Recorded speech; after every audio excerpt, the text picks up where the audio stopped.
Last month, as foreign leaders descended upon San Francisco for the Asia-Pacific Economic Conference, dozens of advocacy groups who showed up to peacefully protest Xi Jinping's participation in ruthless human rights abuses. They had every right to do so, and I applaud them for utilizing their First Amendment rights of freedom of speech and assembly to speak out against the most ruthless of tyrants. However, these basic civil rights were violated for many of these brave protesters.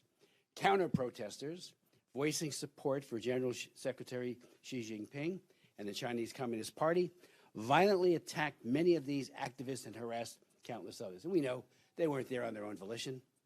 They were there on behalf of the government of China, on behalf of the Chinese Communist Party. Many reported being attacked by metal rods, flagpoles, umbrellas, and pepper spray.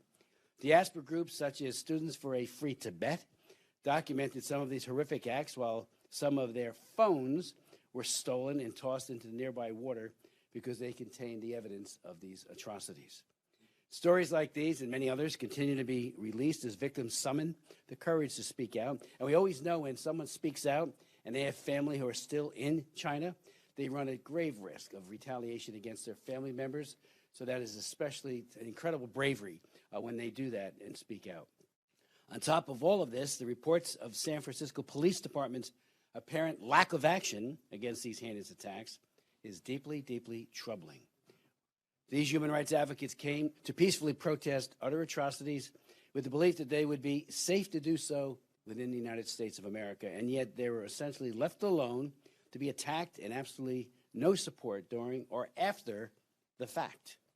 Even more concerning, however, the attackers may have ties to the Chinese consulate or police, raised concerns about official CCP support for these attacks. These claims, as well as non-responsiveness of the San Francisco Police Department, they are, I'm sure, under orders from above, must be investigated, as this marks an escalation of flagrant transnational repression on the United States soil.